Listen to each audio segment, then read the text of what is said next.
Good evening, everyone. Welcome back to the Blind Press YouTube channel. And holy crap, it's a Star Trek stream. I'm joined with Skeptalk and Hammer. How are you two doing? I'm doing well. How you doing, Skip? I'm doing well. So things are careening toward Christmas, and As they I've often updated do. my avatar appropriately with a picture of my Christmas tree. Awesome. I should bring my Christmas hammer out. Yes, we It should. is, Yes, where's the Christmas hammer? it Absolutely. is that time of the year. So let me. Can I do that while we're on the air? I think Sure, you you can. can. Yeah, just swap it Oh right in yeah. there. Swap it right in there. Audio avatar. We'll track it down. Keep going. I'll track it down. So we are here today because we started talking about the main crew of each series with the original series, and then life happened, and we've taken a few weeks off. But we're back today to go through the cast and crew of TNG, the main bridge crew, because we've done Enterprise and we've done the original series. So of course now we're moving on to the wonderful cast and crew of TNG. And I don't know, maybe it's because I've grown up with them, watching the reruns on TV with my mom after school, but this is my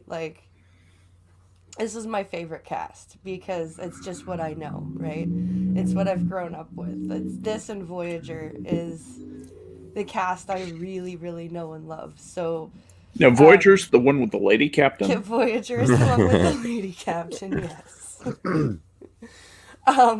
Which we will be doing next week. But today we are going to run down through Picard all the way to Dr. Crusher, like we've done with the others. We're not Captain all doing the way Wesley, to- are we? No, he's a footnote when we talk Shut about up, Wesley. he's a footnote when we talk about Crusher.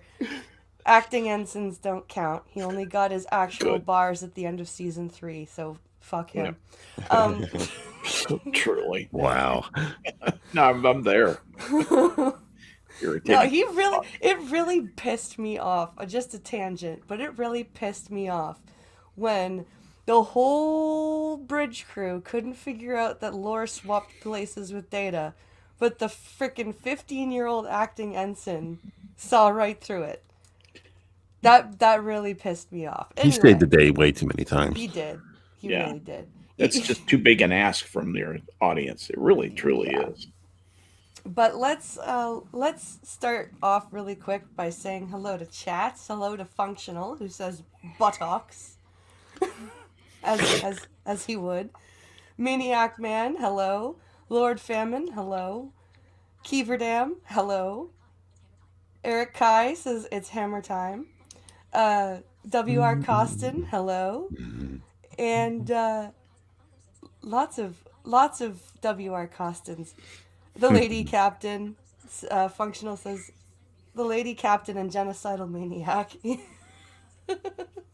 Well, Functional, how do you feel about Voyager? About Janeway there, my friend. So, Captain Picard, we'll start with the top. And Captain Picard is just, he's awesome. Like, you can't say anything other than he's awesome. If I was to face a trial, I would want Picard as my lawyer. I really would. He's an amazing diplomat. He cares about his crew. He gets the job done in battle. He thinks on his feet. He's a well-rounded character, I think. They really took care with the crew in, I would say, all of the series is up to Enterprise, honestly. The writing, and I blame the writers of the first 3 seasons. I really do. I think the new writers in the 4th season were awesome, but too little too late, unfortunately. Because you did see some character development in the 4th season. But I really feel like with the original series, Next Gen, Voyager, and DS9, there is a lot of heart put into the characters. I don't know. What do you guys think? Good, Scott. You first, Hammer. I'm not an expert on TNG, at least to the way that I am on TOS. So I'm uh, I'm here to add footnotes. Okay. Well, Picard is a part of Kirk. Yes. When they developed TNG, Roddenberry specifically said that he was going to break Kirk into two pieces, and I think he did that successfully. I agree. He gave Picard the diplomat, the thinking man, the intelligence, the planning, that kind of deal, and he gave Riker the lightsaber and the womanizing and that kind of part. And Yeah. I think it was something that needed to be done because the actor really embodies that role properly because of it. So that you know, watching him in episodes, just watching how the character is portrayed and how the crew interacts with him, he really couldn't have been played any other way. They couldn't have put Kirk in this episode, in this show. No. This had to be the kind of person that they put in. It worked perfectly for the actor. It worked perfectly for Patrick Stewart. It works perfectly for him, and it worked perfectly for how he has to interact with his crew. And I go back and forth with people about who's better, Kirk or Picard or whatever. And some people will pick other captains and that kind of stuff. But I think when it really comes down to the care that they put into developing this specific character, I don't think they could have done better. He is better in most respects than Kirk. I know I'm going to get a lot of shit for that, but because people still they still hold tightly to the whole cowboy philosophy that Yes. Kirk was developed under. Yes. But if and I've looked this up, if you are on the Enterprise with Kirk, you had a much better chance of dying Oh yeah. than you did under Picard, and there's a reason for that. He is the kind of guy who, while Kirk cares about his crew, he cares passionately, and Picard does that as well. But Picard goes beyond just simple passion and looks at it more in other terms, like in the sense of battle. I'm down a man. That never crosses Kirk's brain. No, we're down a man. I don't care. We're all so awesome that we can just overcome it. It's no big deal. That's not how you want a captain to be. So, I mean, I think the way that Gene Roddenberry is probably his most brilliant casting. There'd be something to say about Spock, but I think his most brilliant casting in his entire Star Trek universe was Patrick Stewart for Picard, even though he did not initially want him.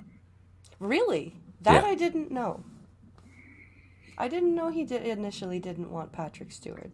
That's interesting. He didn't like the fact that it was Patrick Stewart was not a French. He wanted a true French person in the part because Picard is a Frenchman, but Patrick Stewart is not. No. But it fits. Like I can't. He plays it well. He does. And I like. I kind of wish they did more of the little nods to his Frenchness, his French heritage than they did because they did that in the first season a little bit. And I kind of wish they had kept that up. He plays it well. I He mean, does. Patrick Stewart really does play well. He says, in America, the flag was red, white, and blue, and then in Britain, it was the proper blue, white, and red. And the way he says it is just so I'm proud of this. Or France. Yeah. He just says it with such pride, and that's a mark of an excellent actor. Or when Data is explaining counting coup to the Frenchman. Mm-hmm. Yeah. And he's like, Data. And Data says French is a dead language, and Picard gets all offended. It's like, The interesting thing from an interview because I know about this too. I had to look this up, but this was Patrick Stewart talking about this. This is a quote from Patrick Stewart. It was very odd with Gene. because I was dragged in to audition for him in his living room the morning after I'd been doing something at UCLA. My meeting lasted about 6 minutes, and then it was perfectly clear I was not wanted in that room any time longer. It was Gene who said, "What the hell? I don't want a bald, middle-aged Englishman." Wow. That was exactly what Gene Roddenberry said. Yep. That's amazing. Gene wanted the Belgian guy. Oh, really? Yeah, wanted Patrick Beauchot had auditioned for him, and the audition went really well. Roddenberry really liked it. He and Patrick Stewart were really the only contenders, and Stewart was considered to be far in second place. Robert Justman brought Stewart in. He had seen him perform at UCLA, and he campaigned for Stewart to get the role. Roddenberry resisted all the way down. Roddenberry was dragged kicking and screaming to Stewart, basically, by the producers. Wow. And Patrick Stewart said in a different interview, he said, "There is somewhere in the cellars of Paramount Pictures a Post-it note which says, 'I do not want to hear Patrick Stewart's name mentioned again ever,' and it's signed by Gene Roddenberry." He claims that note actually really exists. Oh, wow. Let's see. Another thing that Stewart recalls, that he didn't feel Gene's warm embrace when Gene Roddenberry visited the set. Gene used to come on the set once a week. This is Patrick Stewart talking again. Gene used to come on the set once a week, maybe twice. Depends on who the cast were. And I would catch him looking at me with an expression on his face which said, "What the fuck is this guy doing in my show?" It was clear he couldn't understand why I was there. Wow. Yeah. That's fascinating. Yeah, he said, "I had," this is Stewart going on about that. He says, "I had lunch with him only once, just the two of us." And I said, "So Gene, to help me, where did the idea for the character spring from? Can you give me any connections that I could use and build on for this?" And he said, "Oh yeah, I've got it here with me." And he pulls out a beaten up paperback copy of one of the Horatio Hornblower books and said, "It's all there." So the character, turns out, was based on Horatio Hornblower. But as I was in a spaceship and not an ocean-going ship, I felt that I never really satisfied Gene the way he wanted to be satisfied. So that's just kind of interesting thing from an interview I found with that I was going to talk about but this was perfect, so I just threw it in here. And yet, if you ask any fan, can you imagine anyone else playing Picard? Yeah. They'd be like, "Fuck you, no." Yeah, fuck you. Stewart. I would say that too. Yeah, absolutely. I'm not near the aficionado that you guys are on this, but it is a fascinating thing. I agree with what Hammer said about and obviously that's part of the lore, was breaking Kirk in two and so forth. And I agree so much with Hammer. This isn't going to be very interesting, but I think they did, that was mission accomplished. They did what they set out to do. The only thing that I might add is that with Kirk, there was always the prankster lurking there. Yes. And that wasn't as strong a line. It emerged sometimes, but it wasn't as strong a line in TNG as it was in TOS. Yeah, they gave it to Riker, they gave the prankster to Riker. But he didn't. I don't think he exploited it as well as or as in as interesting a manner as Kirk. Now, that's not to say there are other reasons I like Riker. I really like Riker. And I think in some ways it was more of a challenge to develop that character than Patrick Stewart had to develop Picard, because Picard is a rich character right off the get-go. I mean, his backstory is amazing, and Riker just is, he's just a typical officer who works his way up. Exactly. It's a blank granite block that you have to sculpt into, something interesting. Picard comes to the story with, he's already had a court-martial because he fucked up really bad with the Stargazer. Right. He's, you know, like he's already got He's got damaged goods. He's got yeah, scars on him. He's an yeah, interesting guy, and as opposed to the perfect young officer, coming in, which is just blander than bland potentially. And now then Riker and does a good job and of that's carving that into an. Yeah, sorry, he that's a great segue into Riker yeah, because Riker is, like you said, he comes to us with we don't know anything about him. And the writers, I think, did a really good job with slowly providing him with issues. Like, they didn't just throw everything at us at once. They slowly introduced us to the fact that he's an ambitious guy. The one thing he wants more than ever is to be captain. He he threw away a relationship because of it. And then we find out in season 2 that him and his dad barely speak to each other. right. Like, it was, I like the way they introduced the issues that Riker had. They Very unfolded him slowly. very Yes. perfectly. Yes, I Yes. agree. And I love the fact that not only do we have Riker as this, this ambitious officer, but we have a guy who likes to relax and play poker and play the trombone badly, and he loves jazz, and He's kind of lovable in a weird way. yeah, like he would be like, if I were to have the choice of having him or Chakotay as my first officer, Oh, are you kidding? I'd pick Riker hands down. Are you joking? Riker is a first officer I feel I could go to Yeah. and present an issue that I had, and he would actually he would be like, okay, I understand. What can we do about it? Yep. Chakotay would be like, well, that's just how it is. Yeah. Yeah, or something You unreasonable. want to do the Starfleet way or the Maquis way? Like, and the Maquis way makes me very tired very quickly. No, that's next week.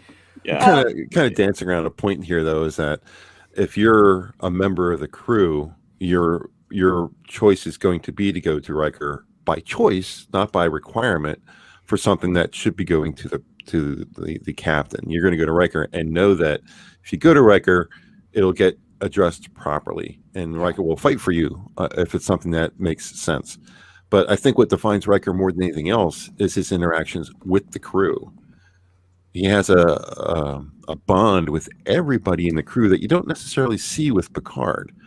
You see it with Troy. Picard and Troy have a thing, but you don't see the same bond with who was the security girl? What was her name again? Yar.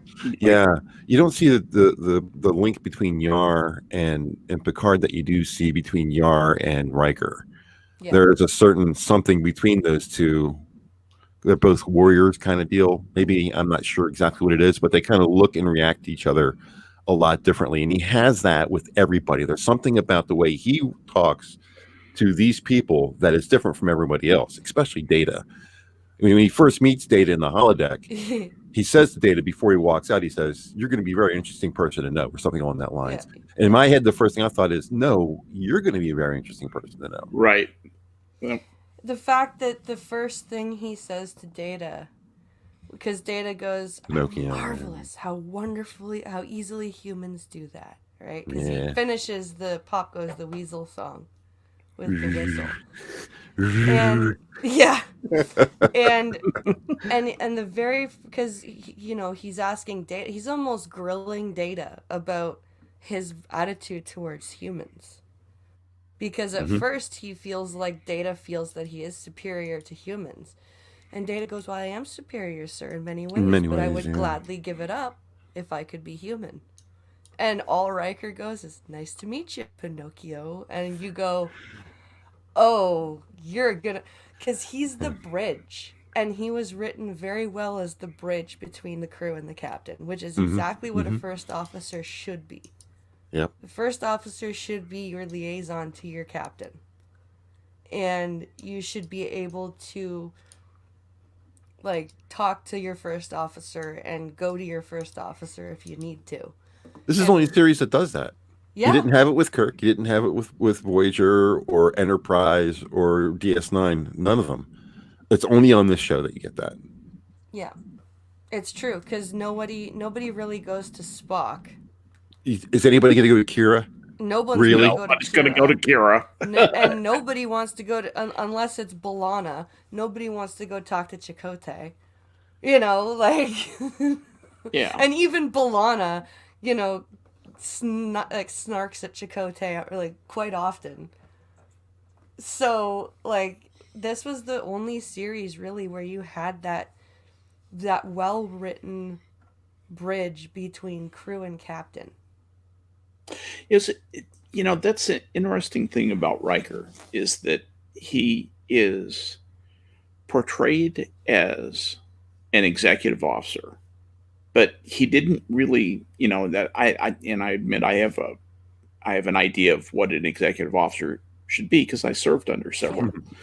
And so, I naturally transfer, the experience in the Navy to this. But he's almost like see, on board a ship, the executive officer is the one who kicks everybody's ass. Yeah. He's the one you're afraid of. He's the one you both don't want to let down on. You don't want to disappoint him, probably hopefully because you admire him, because he's a leader. But also because he is going to come down and you like a ton of bricks if you do. Yeah. It's often said in the Navy that the captain's your friend and the executive officer is the tyrant, and that is the way that it feels. That never felt that way, and that would not have worked in this series. That's something that I really admire. The way they crafted the part of Riker, the way they wrote him was, I thought, pretty skillful, really. I agree. We never see that at all, though, do we? In Star Trek, I'm sorry, Blind. Oh no, go ahead.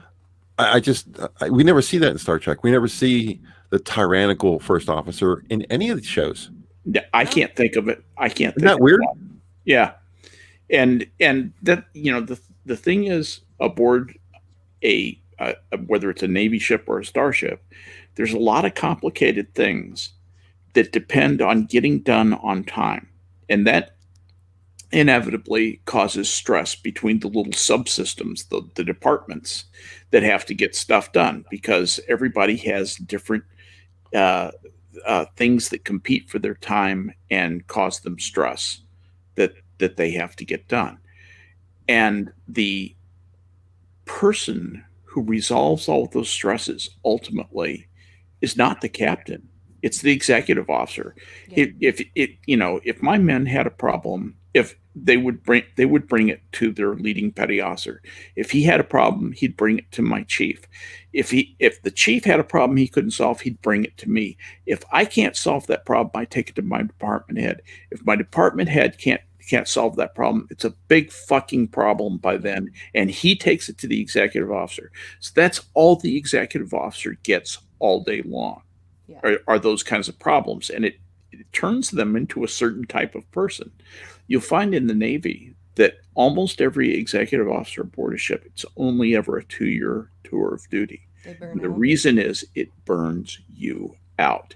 An executive officer who's nearing the end of his 2-year shift is not a happy captain. He is not a pleasant man to be around.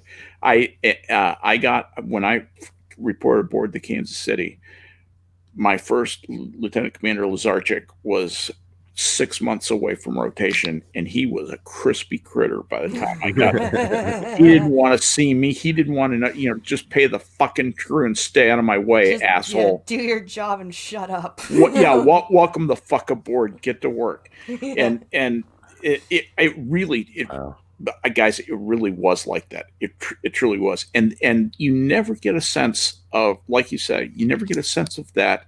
You never get a sense of anybody getting their ass kicked, really.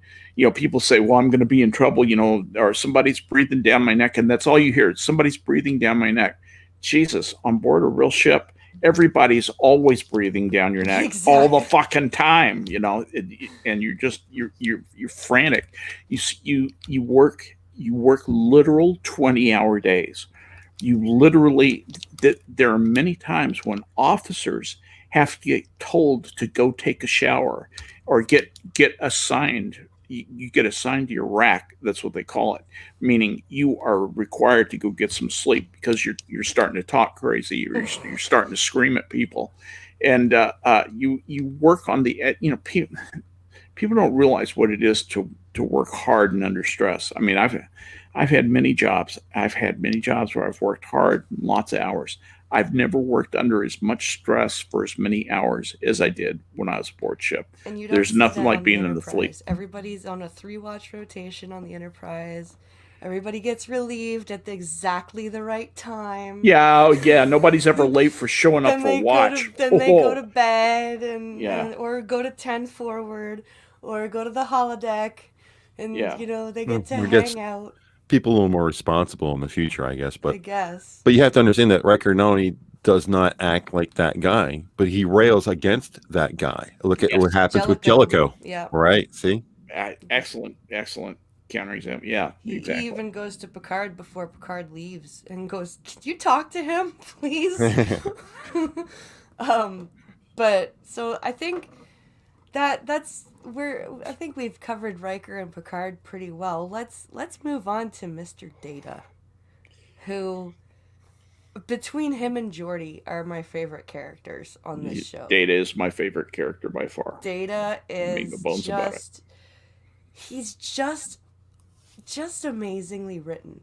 There's the android who wants to be a human and the scientist. He's a scientist at heart. And all he wants to do is learn. And it's awesome. Like, the way that he...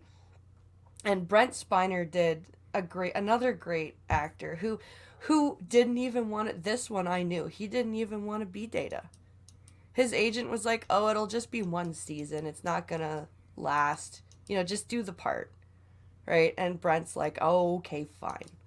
And it ended up lasting... It's not like it's going to define your career or anything. Yeah. People are going to remember you for Night Court.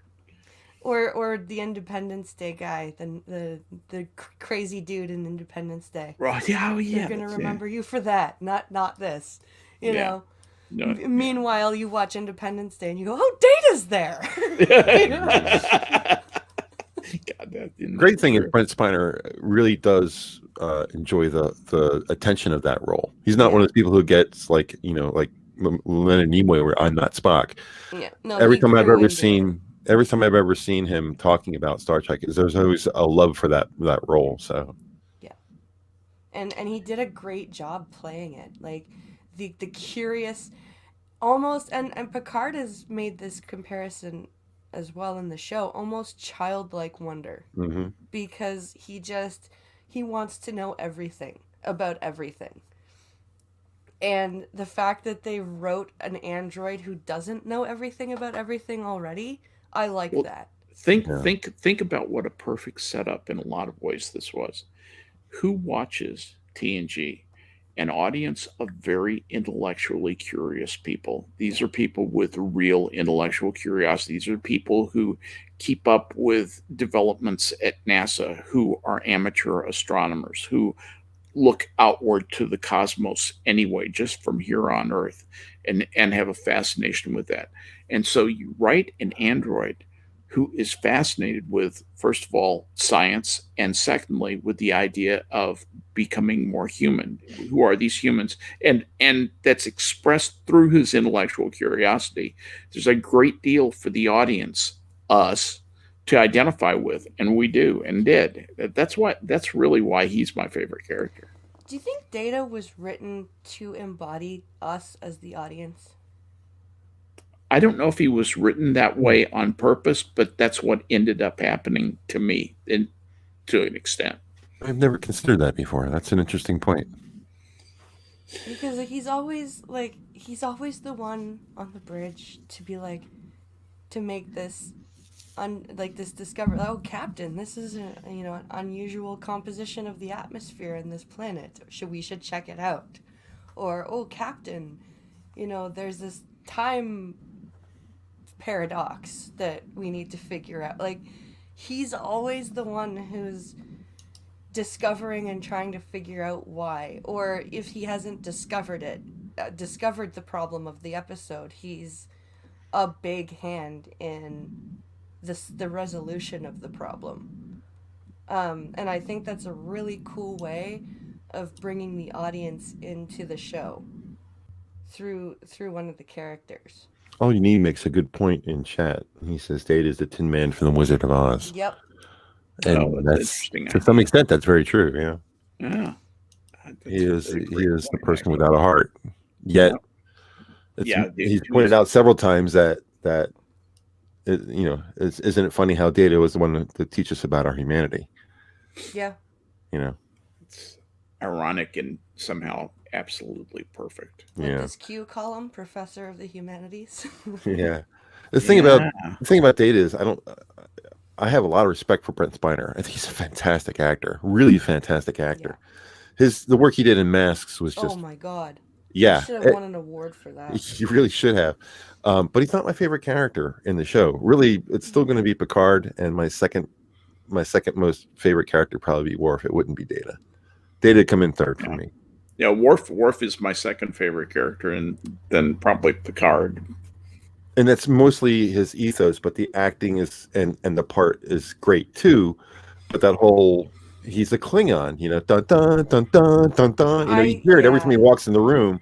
You're conditioned, that whole point. And then he plays the guy with the humor so many times for somebody who is supposedly a non-human character. I don't want to get into Worf too much here, but well, I was gonna say we should move on to Worf because it's a good segue into Worf. Yeah, and I think you're right. I think, and they were even, if you notice in season 1, they do put in that old music from the Klingons, like in Heart of Glory. Yep. That episode, Heart of Glory, is pretty much all old Klingon-y music from the original series. But, as serious a Klingon as Worf is, and he's a serious-ass Klingon. Yes, well, I guess all of them are, but to an extent. But, I mean, he doesn't shy away from the Klingon aspect. He gets a lot of wry humor lines, and I love that. Yeah, that's why I picked him as number 2, because of all the little lines. Exactly. The way Michael Dorn delivers when Q is like, "What must I do to convince you?" Die. Exactly.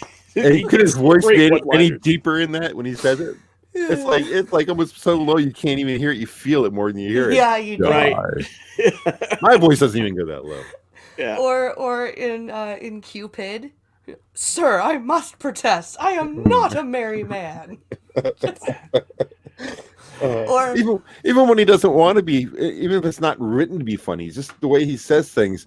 Gaiden hands him a prune juice, and he looks and he says, "We're drinking a warrior." It's prune juice.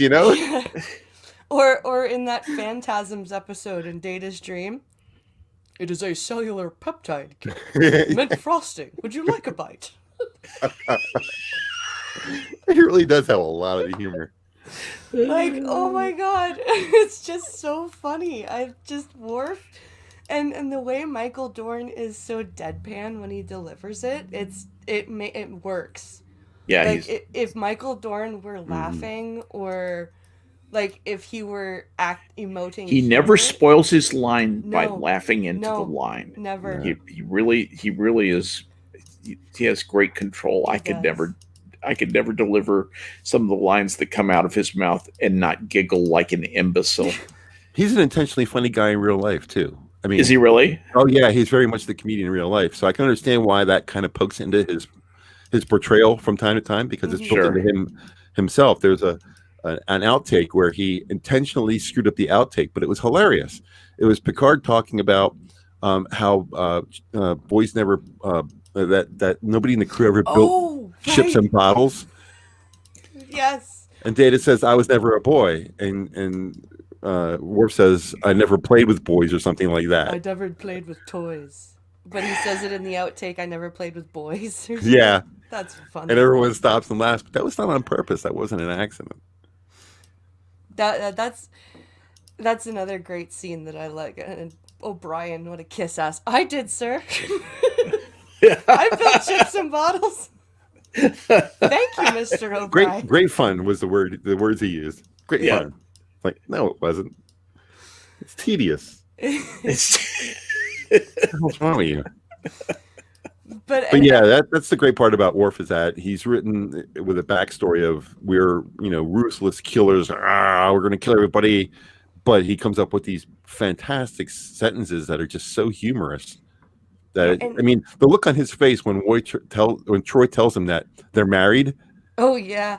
Oh my God, the look on his face is like, what? And yet when it came to be tough and dark, like when a bunch of young boys want to emulate him and ask him to kill them, he says, No. "Well, I'll come back tomorrow, and if you still feel that way, I'll do what you want."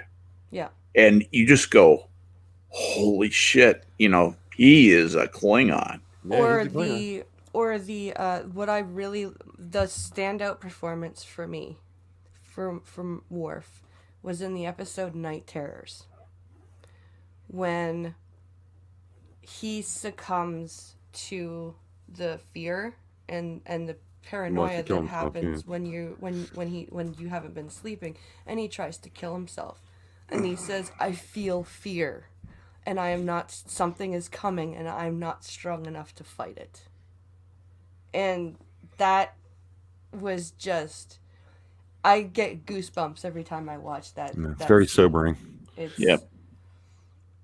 He's been, just the way that he emotes both the serious and the culture shock he deals with, because that's the other problem that Worf is dealing with, is the culture shock, because even that's funny though. It is. Yeah. It is. He's eating the meal that Riker made, and everyone else is like, oh, and he's like, yeah, delicious. Or when you see when Kern shows up, and they're having the captain's meal, and Kern is like, "This human food is awful." It was just his birthday, by the way. Tony Todd, 2 days ago, he turned 66. Oh, wow. Yeah, there's a thing on Twitter that I responded to. Someone had mentioned, I was like, they were talking about how he played Candyman. And I was like, he'll always be Kern to me. Yeah. But yeah, like when Worf is, and Worf is just demolishing the food at the captain's table, and Kern's like, "Ugh." And Jordy's like, Worf seems to agree with Worf, and Kern's just like, yeah. That's not a good thing. And I just really like, again, fantastic writing to show the struggle Worf has to embrace his Klingon heritage, but also to, it's like a sort of gratitude and respect for his human adoptive parents, that they didn't have to rescue him. You just brought up an interesting thing, and it's probably is more of a comment more about the show generally than it is about a particular character, but I think that Worf is a good example of that. One of the differences between TNG and TOS is that in TNG, the characters have development and they have arcs. Yeah. They actually have, whereas in TOS, I'll be the first to admit, those characters were static characters in a formula show. Yeah. Now, it's a formula that I really like, and I hold it in the reverence of sentimental memory and all that stuff. I know how all that works, but it doesn't matter. I still love it, and will always love it, for what it was. But in terms of being a show with more depth, TNG just beats TOS hands down. Yeah. You don't see that development until they hit the movies. No, you then you don't. start to see the changes. That's exactly right. Yeah, you don't. That's a good point. Yeah, it's true. Like you don't see the arc of Kirk or whatever till the movies. You don't see the arc of Spock until Especially Spock. Spock in particular. Yeah. But then you get, by the third season, you get Captain Riker, who has to take over because his beloved captain has been assimilated. Like that's a big arc. Yeah. Like what do you do when your captain's assimilated? Yeah. And knows everything about what he says. He wrote the book on this ship and this crew, and Guinan goes, "Well, It's time to throw that book away." Yep. And that's exactly what he does too. Yep. Right. He does, yeah. Exactly. Yeah. He basically plays poker with the Borg. That's a good point. That's very true. Does. So that brings us now to probably one of my least favorite characters, and that's Troy. She's kind of cute. She's got her good moments, but to me, she's very whiny. She's got a couple of good points. She's a ground stomper. I hate that. Are you familiar with that term? It's a Northeast Pennsylvania term. Oh, it's the girl who doesn't get her way, so she stomps on the ground. Oh yeah, I see. I want my way. I've never heard that. Way. I've never heard that term. I can't believe there's a colloquial expression I've never heard. I like that, ground stomper. Ground stomper. Yeah, it's not PA. It's Northern Pennsylvania. It really is up in the Scranton, Wilkes-Barre, that part of Pennsylvania up near New York. Oh, okay. Yeah, it's all over the place here I pretty love regularly. that term, ground stomper. That's yeah. awesome. You know what we were talking about? You know, some child or some. Yep. You know, it's used here about women. Yeah. Yeah, it's used here about women, but you see it really that what they're talking about is how little kids don't get their way and they jump in place.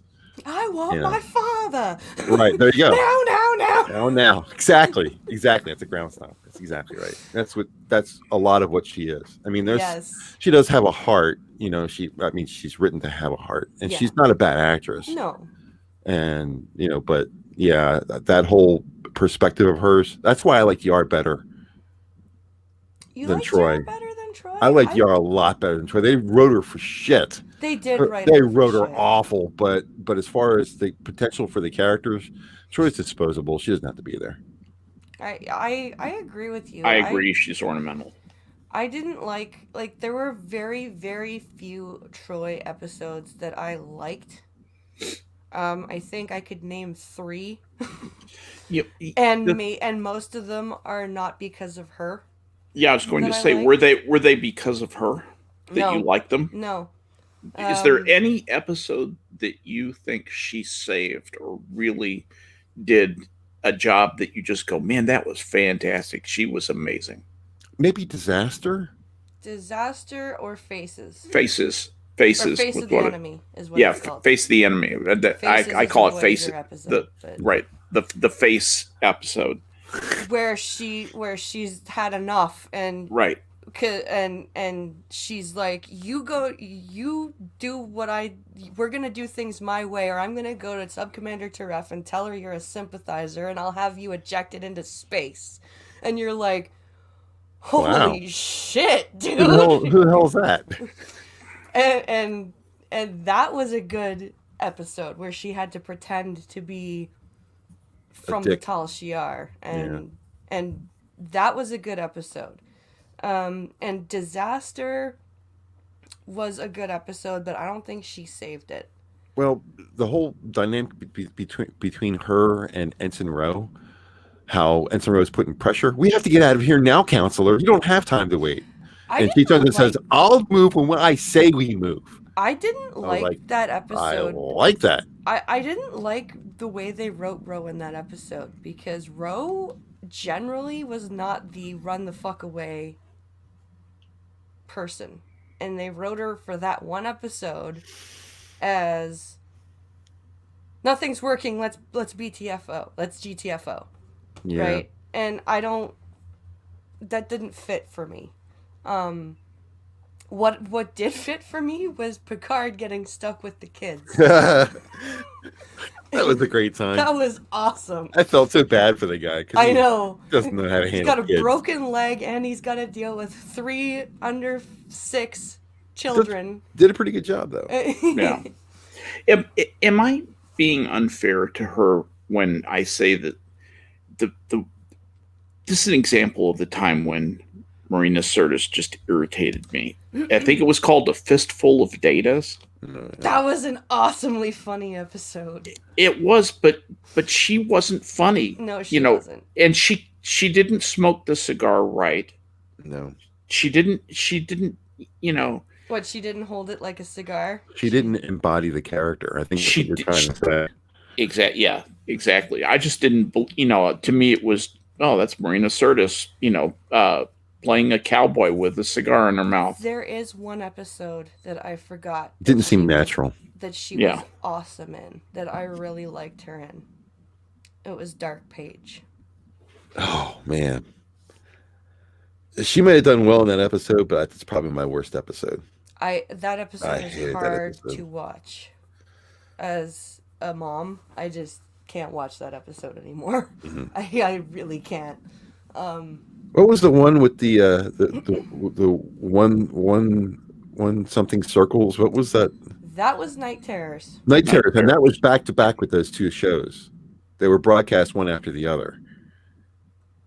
Really? Yes, they were back. They were back to back, and I was just like, "Oh man, what the hell's happened to this TV show?"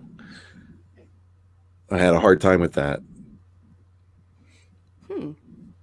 So, yeah, those are like my 2 worst. Really, the 2 worst episodes were with Marina Sirtis. I feel bad. And I liked Night Terrors, but I didn't like her scenes. The "Where are you?" That took me out. That's what drove me crazy. Was that exactly that point? Because it was a horror episode. It was a horror themed episode, and it was really freaky. There wasn't much horror in Trek. That was the only other thing I could think of is there's a scene. I don't remember what episode it was from, but there was a scene where a lot of Star Trek or a lot of people. I don't know if it's from the Enterprise or where it was from, but there were a lot of dead people, and Beverly is walking amongst them. That's Night Terrors. Is that Night Terrors? And one of them sits up. Yeah, and she goes, "Go away." And then they all are back down again. And they all sit, and it's just, and the music in that episode, the scoring, really, really helped with the eerie factor. It's interesting to see jump scares in a Star Trek show. It is. Yes, that's but I just didn't like Marina Sirtis' scenes in it. I just didn't. Clue, though, she did a good job in Clue.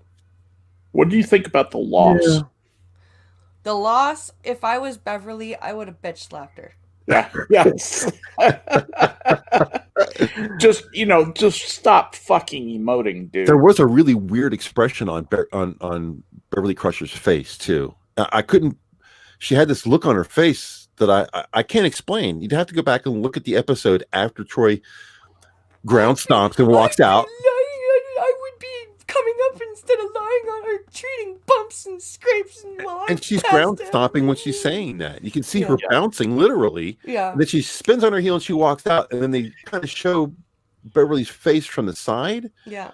And I can't explain what that face is. I don't think I've ever seen anybody with that look on their face. It's not disappointment. It's not anger. It's kind of like stunned a little bit, but there's something else going on. I looked at it, I played that episode back and rewound that to look at her face. I'm like, what is that? What? I don't know. What is that? I don't understand what that is. Stunned hurt, maybe, because they are supposed to be friends. Yeah. Like Crusher and Troy are supposed to be friends, and Troy just like loses her shit in that episode. And Riker makes some damn good points about he doesn't let her get away with it, does he? You're higher. You feel high and mighty because you can sense how we feel, and now you don't. And now you have no idea. Like now you're scared. Yeah. Welcome to our life. Welcome to our world. You know, like. Right. How do you deal with this? Well, we get along pretty well. How do you explain that to somebody? Yeah. You know, how do you explain your natural state? It's natural. But yeah, I mean, to this day, I still can't understand what that face is supposed to be. I've never seen it on any other actor or actress before or since. All I can say is maybe stunned is the best I could put on it. But so that brings us to Jordy, who, when I was growing up, was my favorite.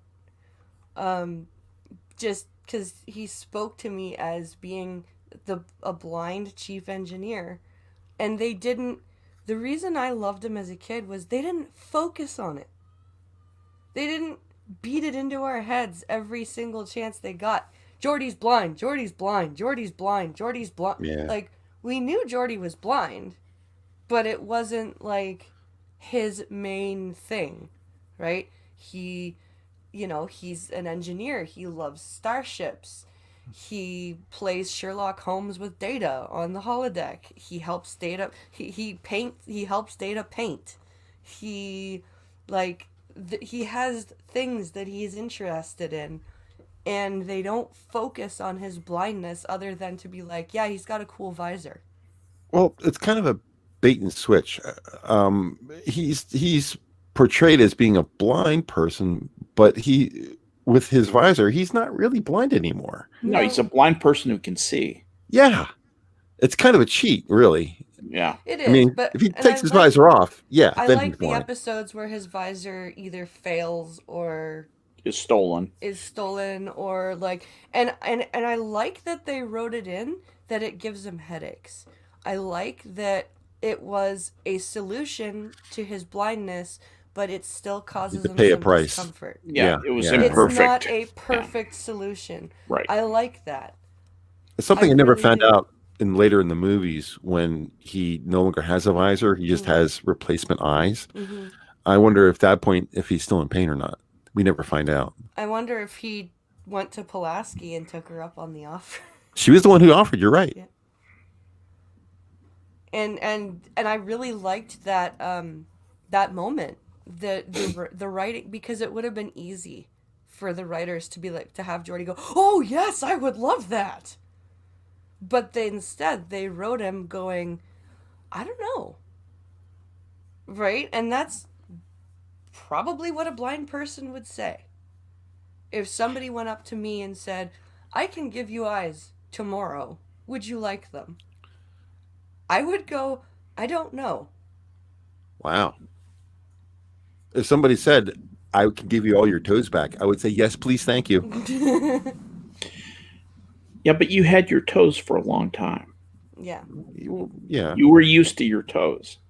Blind Health has never gotten used to her eyes. Her eyes were taken from her when she was very little. Yeah. And I can understand that and talking about Star Trek Insurrection, right? Yeah. Where that was such an interesting moment. And it speaks to Jordy's character when he says, I just want to see a sunset or a sunrise the way you do, because if I have to lose this, because he goes, I don't want this site knowing what price it costs. Or who I have to thank, I think was what he said. Yeah. But that's a different. That was with Q. Right. When Q gave Jordy when Q allowed Riker to give him his sight back, and he's like, I don't like who I have to thank. Yeah. But in the Insurrection, again, it would have been easy for them to write Jordy as, I can see now. I don't care.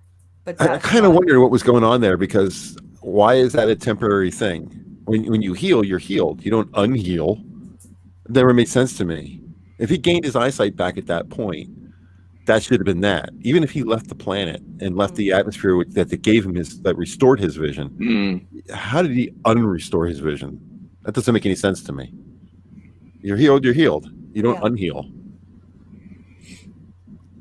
Well, plot hole. Yeah, it is. It's too big an ask for the audience. Is what that is. That's why it's a plot hole. Yeah, he needs to be a blind person. He's required to be that. Yeah, suspension of disbelief requires a careful building up of credibility. And it involves the writers writing the characters in such a way that the audience can trust the writers. Yeah. Well, without being insensitive, that diminishes his character. He no longer has. If they were to say, "Oh yeah," from this point on in the show, because they've done it before with Warp 5 and all that kind of stuff, they can go from this point on and say, "Well, from this point on, he has eyes now." They probably wouldn't have written him into many more scripts that way because he's lost the thing that made him separate from everybody else. Oh, Sunsil Silverfall brings up a great episode. He goes, I love the assassination attempt episode where they kidnap Jordy and torture him, and then he's like basically on the Enterprise trying to kill, like where The he's on his way to ambassador, Risa Yeah. and he gets The kidnapped. Romulan. Yeah. That was a great episode. The And I panic wish- was awesome too. LeVar Burton, the panic he played when the Romulan ship shows up on his screen, Yeah. and he goes, you know, that whole Or the- intensity was like, wow, that's Or so at true. at the end of the episode when he's trying to reconstruct everything with Troy, and he's like, no, there was an Andorian waiter who was getting everything wrong. And Troy's like, no, it was implanted. It was all implanted. And like that anger and confusion that LeVar Burton played was just awesome. Like, well done. Yeah. And then, of course, the last... I think we've covered everybody except for Crusher. Yeah, I Because had a little bit of a O'Brien's crush. superfluous, and like O'Brien's not in every episode. So yeah, I think we're At least he got a name. Yeah. O'Brien needs to be covered when we do DS9. Oh, he will be. He Yeah. will be. Absolutely, he'll be covered. I'm glad he got a name though, because I kind of liked him as a character. I did too. O'Brien is, and Cole Maney, another great actor. Oh my God, yes. Oh my probably, goodness. Probably going in, probably the most famous of all these actors. Yeah. As far as TV and movies and such. Biggest TV name, sure, certainly. Yeah. I mean, if you look at the stage, well, all right, that's Patrick Patrick Stewart. Stewart. But if you look at TV, yeah, Cole Maney is a well-known actor. Yeah. Yep. But Crusher, the dancing doctor. Yeah. I do like her. She's not my favorite doctor, She irritates the shit out of me. but I do like her. I right, do all right. blame I do blame her I'll go. for the events of the Naked Now, because had she been paying attention to Jordy, he wouldn't have wandered out of sickbay and infected the rest of the ship. So I do blame her for that. Well, it's two things for her that I think you need to point out. First of all, it could be worse. We could have Pulaski. True. Right. And then the reaction of everybody when she was written out of the show, when she was fired. Yeah. People went fucking ballistic. They're like, what the hell did you fire her for? And they insisted that she be returned to the show, and she was. So, you know, She's a the good- we find wrong. Like, she I was like loved. her as, like, I could see her as a doctor, like Dr. Crusher, and the good, like, she's like your motherly doctor. Mhm. She, you know, you can tell she cares about her patient. Like, all the doctors of Star Trek care about their patients, but, like, you can tell, like, there were a couple of episodes where she was, like, genuinely bothered that she couldn't solve a medical problem. You can see the frustration, yeah. Yeah. And you could see that it's not just these aren't just patients to her, these are her friends that she's trying to cure, and that Gates McFadden does a good job of portraying that. Like, especially in the ethics episode. Where That's the problem. She acts more like a nurse than a doctor. You know what? I'll give you that. Nurse Ogawa acts more like a doctor. Than a nurse. Than Yes. a nurse, and Crusher acts more like a nurse than a doctor. I wonder if it was written that way. Maybe. But I find that she is a bit too, out of all the doctors in all the series, I think she's a little bit too involved in bridge goings on, if you know what I mean. But she does hold the rank of commander, so I could see why she would. She ends up commanding the bridge. She ends up being a bridge officer. And that's something I couldn't get over is why Crusher would you on the bridge? Yeah, why would you have a staff officer commanding the bridge? I mean, I was a supply corps officer, so that means I was a staff officer. That means there wasn't a star on my shoulder boards. There was an oak leaf. Yeah. And that means that I am not supposed to command the ship until every other line officer is dead. You know, and that's the way that runs. You and doctors in terms that supply officers are just the next step down from line officers, because the reason for that is they actually are trained as line officers before they go to supply corps school. So you're actually a trained line officer. I'm actually trained to drive a ship, and that's why I stood bridge watches. But it's optional. You can actually opt out of that if you're in the supply corps. If you're in the medical corps or the dental corps or a JAG in the Navy, you're not permitted to be on the bridge when you're underway. That is terra incognita to you. You stay the fuck off the bridge because they're people doing important things up there, and you're just in the way. Yeah. You are not. You are a doctor who is wearing a military uniform. You're not a military officer. That was a fundamental difference. And so when she waltzes up and takes command of the ship, I just went, no, not buying it. And that's how it is for us, as opposed to that's how it is there. I mean, do we have in our modern Navy? Do we have a bridge officers test? Oh, absolutely. Surface Warfare Officer School is what it's called. It's called the SWAS badge, and what you do is the way you do it is a junior officer. You start standing bridge watches, and eventually you qualify first for OOD in port, then OOD officer of the deck underway. Okay, and once you have some experience as officer of the deck underway, and this would at this point would only be for line officers. I was OOD in port and going for my OOD underway when my tour was over and I was transferred. And once the supply officer goes shore duty, it's never going to happen again. So that was the way that that was. And I was ashore for the rest of my career. But once you qualify OOD underway, you get another couple of years of experience standing bridge watches. Learn. There's just so much to know about the ship. You go to Surface Warfare Officer School in Newport, Rhode Island, and you graduate from that.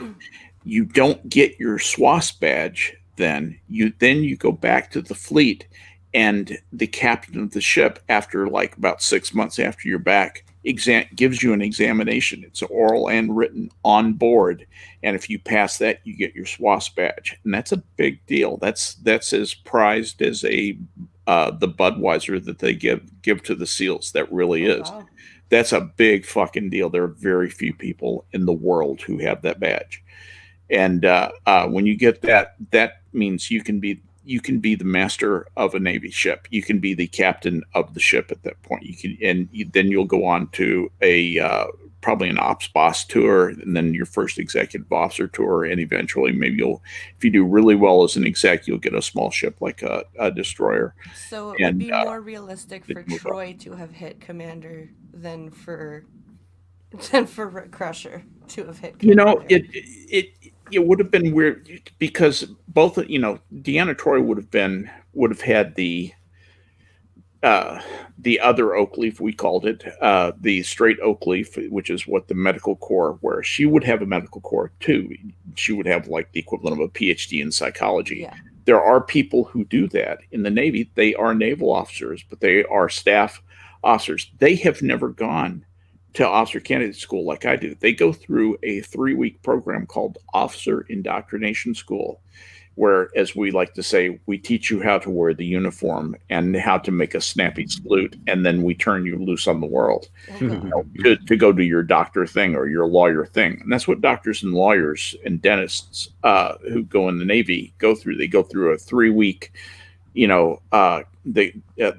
they call it the Country Club. That's what we referred to it as in Newport, Rhode Island. And they come out. The other thing is they come out with extra rank. They come out as lieutenants, and that infuriates everybody. But all the doctors start out as lieutenants or lieutenant commanders if they have outside experience. So yeah, it's a pisser. It irritates everybody. It's possible that the rules for Starfleet are a little different. Sure. Of is course, how we do it the same as how Russia does it or China does it, or is it something global? Yeah. That model actually came down from Britain, from the British Navy. The U.S. Navy is kind of a copy of the British Navy, to be quite honest. Except better. Pardon me. Yeah. Well, except better.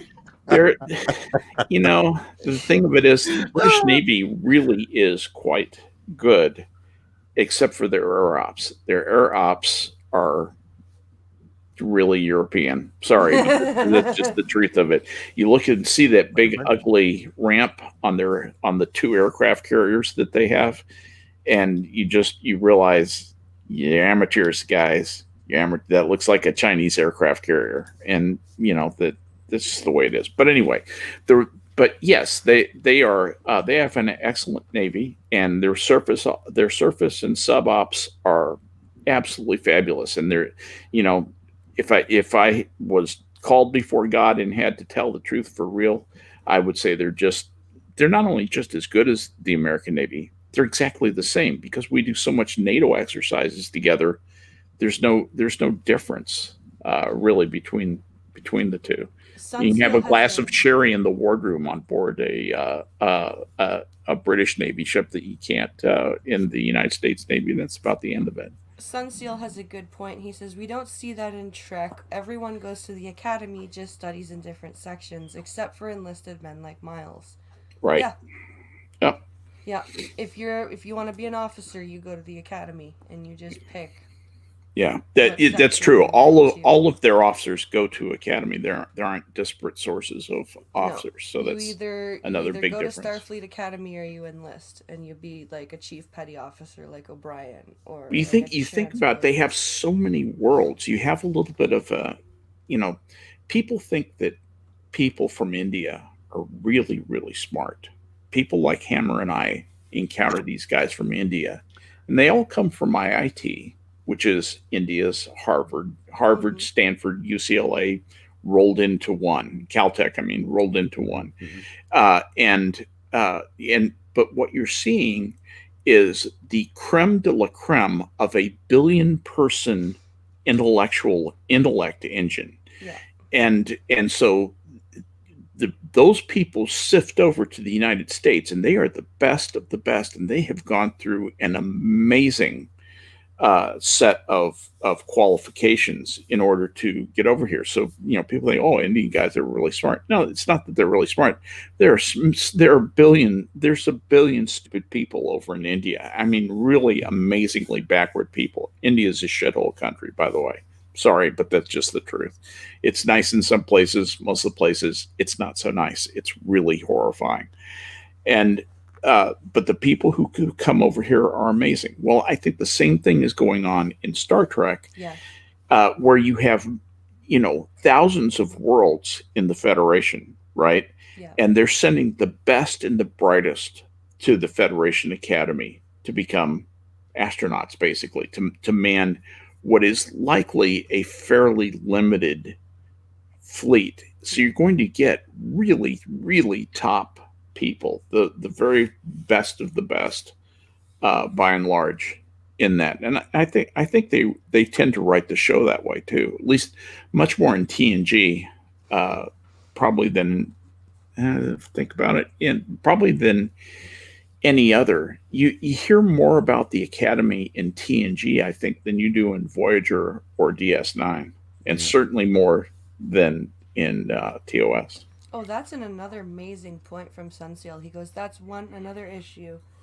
We only ever see one Starfleet Academy in San Francisco. The Federation could never support itself with just one academy. We see that one campus. Yeah, that one campus. One campus. There have to be other campuses. I agree with Sunseal. Absolutely. Not to get too far away from Beverly in all this, but Sorry about that. I did that. no, that's my fault too. But well, maybe we should just get back to Beverly. My favorite episode, one of my favorite episodes from the show, top 5, was "Remember Me," Yeah, and that was that was a Beverly good episode. episode. Yeah. That was a good episode, and she did a good job in that episode. It was fantastic. It had everything you'd want in an episode. It had intrigue, it had intellect, it had action, it had science, it had everything. Even the emotion of losing people and missing her son, and it was very emotional. It was great episode all the way around. I can't really pick anything wrong with it. The one thing I will say for Gates McFadden and the character of Crusher is you never doubted that she was a mom. You never doubted that. Like, you could watch her interactions with Wesley, and you could be like, "Yep, Beverly's a mom." Yep, and she loves her son. And that's the first thing on her mind all the time. that's That's the first thing on her mind. And like, even when, like in the Sarek episode, when she's affected by Sarek and she hits him, when she hits Wesley, and she goes straight to Troy, and like you can hear the quaver in her voice. Yeah. She's like, I slapped him. I slapped my son. And it's incredulous, isn't it? yeah, She just can't believe it. I can't Right. believe I hit him. Like, Right. there's no reason for me to have done that. And just the way that she sounds, like as a mom. Yeah, she's shook, isn't she? Yeah. She's shook. She's shaken up. She's like, I can't believe as a mom I just did that to my kid.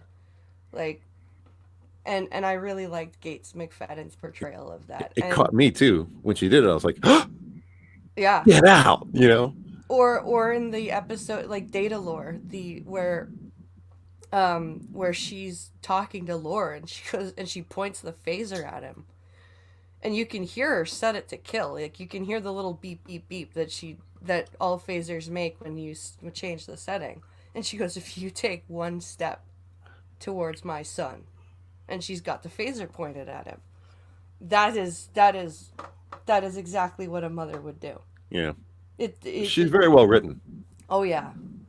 And then Sub Rosa happened. I want to hear more about why Skep didn't like her. She she didn't act like a doctor to me.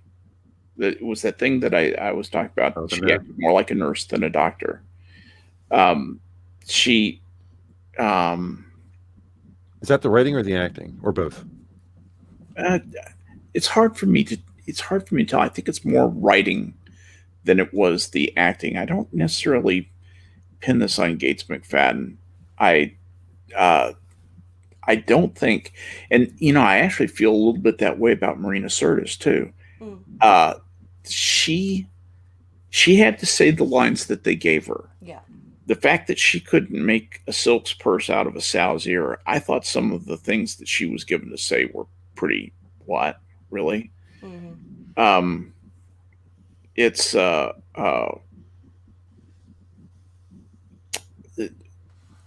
because there were times when Gates McFadden, when she was, hiking around on the surface of a planet and being one of the guys, so to speak, where I liked her, but it was when she was in sickbay, over emoting about the care of a patient, when I thought she should be more of a cool doctor. In some ways, I like the doctor better than Beverly Crusher as a medical officer. If I had some insane alien disease, who would you want to treat you? I would want Doc. The doc. Hands down, I would want Doc. Yes, I don't want somebody who's going to over emote over me and say how concerned they are and get a quiver in their voice and shake all the time. I want cool, collected Doc who doesn't have any tact.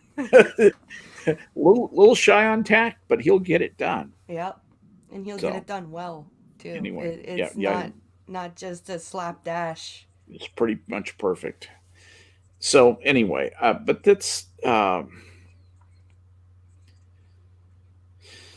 You know, uh, at the what was the one where she got the answer to a question was the number of people aboard the ship, and Oh, you see her go, that was Remember Me. Yeah, that was the The end. oh Of no, very Remember end. Me. At the very end, she asks, "How many people are supposed to be on the ship?" yes, And he says 1,024. Is there something wrong with that number? 2014. And she says, or 1,014. And she says, "No, that's the exact number it should be." Yeah. yes, and that was a moment when I felt like you get a glimpse of the real her, and it's kind of an attractive person. Yeah. It was just one of those, it's just something I harken back to and think, that was so genuine, and I didn't think there was enough of that with her. With her, it was too much over emoting, too much showing how concerned she was.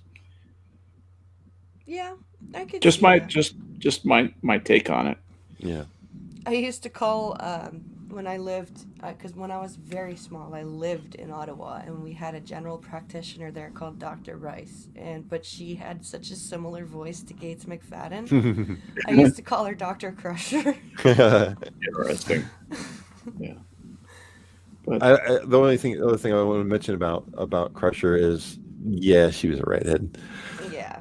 Yeah, a lot of guys are just gonna like, ooh, redhead right away. And the whole thing with her and Q, where she turns into an Irish setter. Dog. Yeah, the Irish setter, and she starts barking. Barking and who is it there with him? Is it Troy that's with her, or Riker who sees that happen? I think it's the other Q.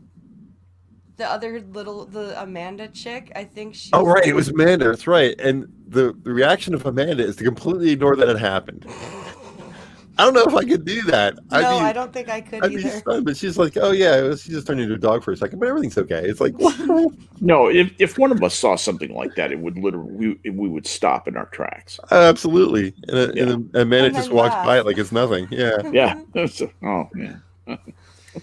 But in chat, Silverfall says Pulaski equals better doctor, and that's true. Comparatively, yeah, she is. It's just an outright better doctor. Absolutely, as engaging a character, not even close. No, she's not an engaging character. She's a good doctor, though. Like, she's more.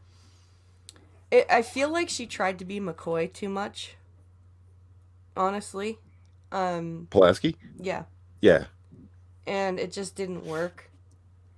And the way she was with Data was just like, yeah, we get it. You don't like androids. Okay, you don't. Yeah. And like she had this thing with technology, because do you remember in the Contagion episode where she was like, "Oh, I hate these biobeds," rah rah rah rah, and she's teaching. Yeah, that's an echo of McCoy. Yeah, exactly. Teaching the corpsman how to do a splint. Yeah. Like an old-fashioned splint, like because she didn't like. I don't trust the turbo lifts and blah blah. Like, yeah, she can replace Picard's heart like it's nothing. Yeah. Really? Yeah. And you don't use technology to do that? Yeah. I didn't. I didn't. That was a big ask for me, but she is a better medical doctor, I would say. Yeah. We're not going to talk about Yar because she got killed? I didn't. We could mention her really quick. I didn't really get into Yar. Maybe it was because of how she was written. Maybe it was because she was only around for one season. Yeah, she was. But I just didn't get into her character. They never wrote her. That's why. Yeah. They didn't give her anything. All she did was stand there and say, well, hailing frequencies are open. That's all she ever did. And that's the reason why she left. The one thing that they wrote was her goodbye. Yeah, it was really good. It was really good. Very emotional. The holographic, like, honestly, if that technology ever became possible, that is how I would want to leave a message for my family. Yeah. Like, and that's sad that that's the only good writing they gave her, was her goodbye. Yeah, that was a character with some potential. I was surprised that she only lasted one season. Yeah. But they didn't know how to write her. That was the mistake. because they never had a Yar back in the No. original series. There was no Yar. No. That's true. That's true. They didn't have any template to They didn't even draw from. compare and contrast. Yeah. Yeah. So So there and then you there go. was Sela and then all that whole train wreck. But they did bring her back in yesterday's Enterprise, right? Yes, they did. And she played a good part there. Yep. So I understand where she came from. I understand her wanting to quit. Because Yeah. all you're going to do is press a button and say any frequencies open. And that's going to be the total of your writing. What actor wants to play that part? And you get to be, the prize in the most racist Star Trek episode ever. Yeah. That's your claim right. to fame. You get to be the Yeah. prize. Oh, man. But yeah, so I think we've covered all of the main cast of TNG, and What are we So- going to do next week? next week we're gonna do Voyager. We're gonna do. Lady Captain. Oh wait, should we do? No, we should do DS9 first, because DS9 started first. Yeah. So DS9 is next week, then Voyager. Oh boy. Yeah. Um, So to end it, who was your favorite and who was your least favorite? Now that we've talked, Blind, you go first. I'm gonna have to stick with Jordy and Data as my top two. That's cheating, but okay. and your worst? My worst would have to be honestly Troy. Okay. Skip? Data in a class by himself. Just by far the most interesting, really one of the most interesting characters in the whole Star Trek genre, in my opinion. Mhm. Just fascinating and extremely well written. Unbelievable writing at times. Yeah. And then for worst, Dr. Crusher noses out Deanna Troy, but it's Oh, wow. close. But it's close. It's Deanna, close. they're both disappointing, and I on both of them. In fairness to the actors, I really do think, particularly in Deanna Troy's case, the writing let him down, and to an extent, in Dr. Crusher's case too. So, Well, I like Worf. I said it before. I like Worf, but it's gonna have to be Picard as my number one guy. Especially what really threw it over top for me was the episode where he's going to fight to find out if Romulans are going to take over Narendra Corps, and he brings in the Klingons ready to fight against the Romulans. The whole way he acts during that entire process was just, oh my God, you are a god. Yeah. So that would be my favorite. My least favorite would be Wesley. Yes. Who did not appear in our shot. well, yeah, top Wesley would be Wesley mine too. sucks. He's pond scum. Screw We Wesley. hate him Fuck you, so Wesley. much that we won't even include him on the bridge. Nope. I have zero respect for the. But yeah, it did Deanna Troy for the people we talked about. Deanna Troy being my least favorite. All right, guys. I'd like to thank you for watching and thank my panelists for joining me as always. Please come back next Saturday at 5 p.m. when we talk about the crew of Deep Space Nine. And before that, I believe at 3 o'clock Eastern, I'll have to make sure again, but Scribe and I are going to do another TEDx talk together. Oh, excellent. And tomorrow, of course, the Blind and the Special. I'm hoping that the children will be back at school this week, so the coffee stream will resume. And also, I've been posting more stuff over on Patreon, so if you are a patron, go check that out.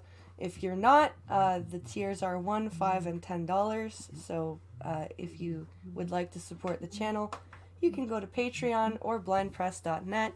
I've also made my PayPal account a business account, so you guys don't have to worry about seeing my first and last name in your receipts. I've gotten a few DMs. Did you know that you've got your first and last name on You've your been PayPal? doxxed, really? Yeah. Oh, that's a shame. So, Hell, I but doxed her. I've got private messages, like, just people saying, just in case you don't know. So that's no longer a worry, and I've also set up so that credit cards are accepted. So Those are the ways you can support the channel. And of course, likes, shares, and subscriptions are also very much appreciated. And I'd like to thank everyone for watching. And I'm going to go have dinner because it smells amazing. Pincalo's been cooking upstairs.